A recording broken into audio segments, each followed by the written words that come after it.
Hello everyone, Akanksha this side and welcome to my channel. So 3 days to go NEET में बहुत ही कम time बचा हुआ है. Of course आप लोग को भी प्रॉब्लम आ रही होगी, ओवरथिंक कर रहे होगे मेरी तरह, एंड मैं बहुत ज़्यादा ही ओवरथिंक कर रही हूँ. इसलिए I am here to share my thoughts and yeah that is it. So guys, अभी तो मैं देखो जूलॉजी पढ़ रही थी एंड या मैं पढ़ रही थी, रिवाइज नहीं कर रही थी, क्योंकि मैंने क्या पढ़ा था मैं भूल चुकी हूँ. Everything I am reading is familiar but it's not like I am revising. It's लग रहा है ओ समथिंग न्यू. गाइस देखो, सबसे बड़ा रोग क्या कहेंगे लोग, मतलब मुझे दोबारा प्रिपरेशन स्टार्ट करने से पहले से पता था कि मेरा सिलेक्शन नहीं होने वाला है, लेकिन फिर भी मुझे डर लग रहा है. डर नहीं, भयंकर डर, एंग्जाइटी हो रही है. मतलब नेगेटिव थॉट्स इतने भयंकर लेवल का आ रहे, इतना ज़्यादा मैं ओवरथिंक कर रही हूँ कि मुझे लग रहा है कि अगर मेरे सारे क्वेश्चन गलत हो गए तो मेरा 10-20 नंबर आ गया तो मतलब मॉक टेस्ट में जो मेरे 300 450 भी आ रहे हैं, अगर वो भी नहीं आए तो 100-200 भी चलो मैं मान लूँगी. ठीक है, मेरा नीट में सिलेक्शन ऐसे भी नहीं होना था. 100-200 आए, ठीक है भाई, मैंने एग्ज़ाम दिया, प्रिपेयर किया, अपना बेस्ट दिया. बट वॉट इफ़ 30-40 नंबर आए? वॉट इफ़ जो क्वेश्चंस मैंने पढ़े थे, मेरे को आता था, मैं वहाँ जाके भूल गई, मैं कंफ्यूज हो गई, सिली मिस्टेक हो गया, मैंने OMR गलत भर दिया. इतने घटिया ख्याल आ रहे हैं मुझे, मतलब आई बेट यू इतना भयंकर लेवल का ओवर थिंकिंग आप भी नहीं कर सकते.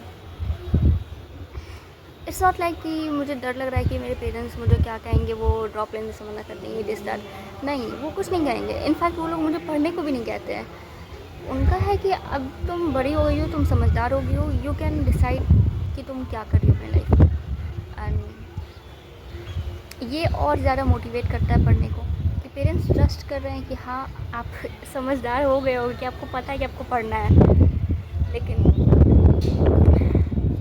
ये कुछ रिलेटिव्स होते हैं जो फिर पूछते हैं कि कितने मार्क्स आ रहे हैं, कुछ भी नॉन पर्सन भी पूछते हैं कि सिलेक्शन हुआ नहीं हुआ. Guys please wait for a sec. Result आते ही अगर मेरा सिलेक्शन हो जाता है, मैं चीख के बताऊंगी आपको स्टेटस पे, व्हाट्सएप स्टेटस, कि आई एम सिलेक्टेड. कॉलेज जाते ही फ़ोटोज़ पोस्ट होंगी गाइज मेरी, एंड उससे भी पहले मेरे पेरेंट्स मिठाई लेके पहुंच जाएंगे आपके पास. लेकिन अगर ऐसा नहीं हो रहा है तो you got the reason right, कि नहीं हुआ है अभी selection. So please do not ask me selection हुआ नहीं हुआ, कितने मार्क्स आ रहे हैं, क्या चल रहा है. प्लीज़, क्या चल रहा है मैं बता के थक गई हूँ भाई. 11 से जो मुझे से कुछ भी पूछ रहा है, 11 से 2022 से मैं यही बता रही हूँ, I am preparing for NEET. And मेरी स्टुपिडिटी देखना, मेरा एक फ्रेंड था, we were in same library, okay. उसका था JEE, मेरा था नीट. एंड मैं उस टाइम इतनी ज़्यादा मोटिवेटेड, मतलब देखो मेरे कोई फ्रेंड्स नहीं थे उतने, ऑनलाइन पढ़ रही थी एंड दिस दैट. उस टाइम कोविड भी था तो मैं बहुत ज़्यादा आइसोलेटेड थी. तो यूट्यूब का इतना मोटिवेशन आ गया था ना, इतना ज़्यादा भयंकर लेवल का. एक टीचर ने कहा था कि एम्स में 50 सीट है, 49 से तुमको कोई मतलब नहीं, कितनी सीट है उससे तुम्हें मतलब नहीं, एक सीट तुम्हारी है, बाकी के 49 सीट्स पे क्या होगा, कौन आएगा नहीं आएगा, you should not be caring और you should not be afraid of. एक सीट तुम्हारी है.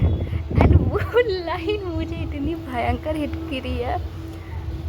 मैं सबको, एम्स में कितना भी सीट हो, एक सीट मेरा है. What the fuck man, like अभी मेरे को लगता है कि मैंने जो सबको जो बोला है मोटिवेशन, मैं अपने फ्रेंड को भी कहती थी कि एम्स दिल्ली चाहिए मुझे, एम्स दिल्ली में जाऊँगी मैं तो अगले साल.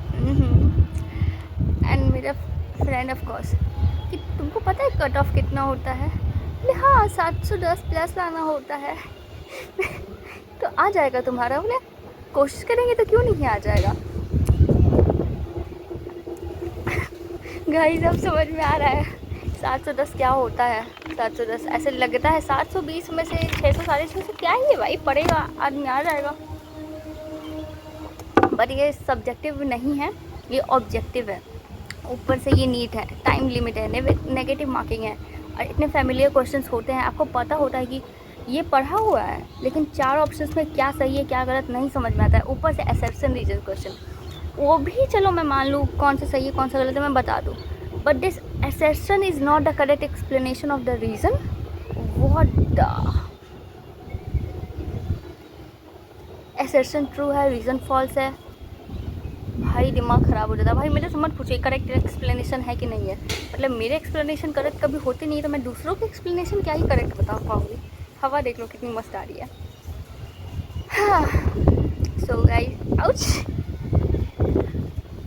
अरे चलो हो गया। गाइस आप लोग बताओ, आप लोग का क्या चल रहा है, क्या पढ़ाई हो रही है, नहीं हो रही है? मेरा तो देखो, मेरे को सब कुछ नया नया सा लग रहा है। एंड आज मैंने सोचा है कि मैं इसको निपटा के ही सोने वाली हूँ आज। अरे ब्लैक कॉफ़ी पे ब्लैक कॉफ़ी पी जाएगी, लेकिन सोया नहीं जाएगा। आज पढ़ा जाएगा, भयंकर पढ़ा जाएगा। लेकिन पता है 11 बजते बजते क्या होगा? अगर देखो मैं अच्छे से अगर क्वालिटी वाइज पढ़ लूँ अच्छे से, क्वांटिटी पे नहीं क्वालिटी पे मैं ज़्यादा ट्रस्ट करती हूँ, तो 11-12 बजे तक मेरे को हो जाएगा कि बहुत पढ़ लिया आज, चलो अब सो जाते हैं। तो यही रहेगा कि कम से टाइम में ज़्यादा से ज़्यादा पढ़ा जाए। अभी बॉटनी भी पढ़नी है, मॉक टेस्ट भी देने हैं। मॉक टेस्ट अभी तो मॉक टेस्ट में एक दे के आई हूँ, उस मॉक टेस्ट को भी एनालाइज करना है बैठ के। एंड बहुत सारी चीज़ें हैं भाई, मेरा सर फट रहा है। मैं चाहती हूँ जल्दी से एग्ज़ाम ख़त्म हो, मैं आगे दोबारा प्रिपरेशन स्टार्ट करूँ अच्छे से, फिजिक्स केमिस्ट्री का थोड़ा दर्शन करूँ। बहुत भयंकर फील हो रहा है इस बार, तो लगता है कि क्या ही होगा।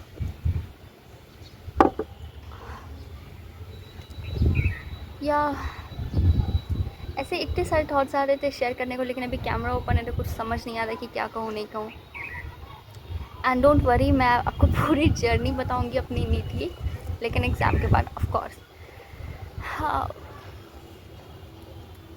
वैसे एक बात बताओ, आप लोग को क्या बोलने वाला, हाँ देखो, स्लीप के बारे में बोलने वाली थी। गाइस प्लीज़ रात भर जगने वाला नौटंकी मत करना। और एग्ज़ाम के एक दिन पहले 2 मई को ये वाली नौटंकी तो बिल्कुल मत कर लेना कि रात भर जग के पढ़ेंगे, ये नहीं करना। क्योंकि अगर सही से नहीं सोओगे एग्ज़ाम के टाइम पे, जो पढ़ा है सब भूल जाओगे। मतलब पढ़ने का क्या फ़ायदा जब आप रिटेन ही ना कर पाओ एग्ज़ाम में, उसको ऑफ कोर्स यूज़ ही ना कर पाओ, क्या फ़ायदा उस पढ़ाई का। एंड अगर आप, या तो हो सकता है कि नींद की वजह से, या तो आप एग्ज़ाम हॉल में सो जाओ।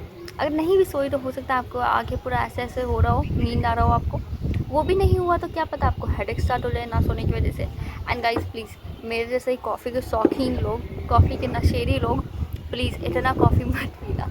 अभी मैं भी बस 2 दिन और मतलब आज और कल, बस कल तक ही कॉफ़ी पीने वाली हूँ। उसके बाद मैं एग्ज़ाम के बाद ही कॉफ़ी पीऊँगी, क्योंकि अभी से आपका बॉडी थोड़ा सा नॉर्मल होने में टाइम लगेगा।